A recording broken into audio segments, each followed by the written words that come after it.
Magandang umaga po. Ito po yung DT Dumaguete.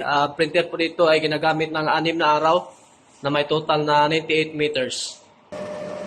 Ito naman yung printer head. Ito naman yung cupping. Head clean.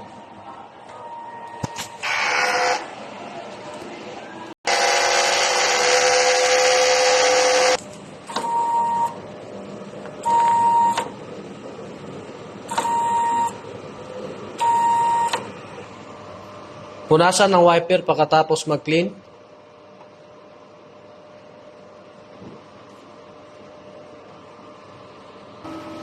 At nozzle check.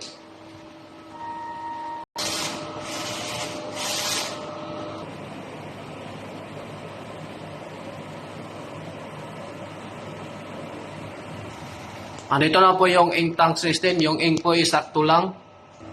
Ito naman yung waste tank. Last disposal po is kanina. Ito na po yung EVR.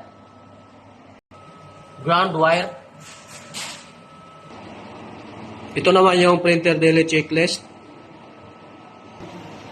Ito naman yung daily output monitoring. Na may total na 98 meters.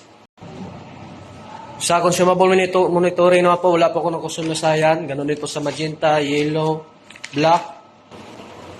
Sa white ink, 2 po yung na-consume. Sa powder, 3. Sa DTFL, wala pa ako na-consume. Dito na po yung supply na CMYK, tsaka white na ink. Yung mga unused ink.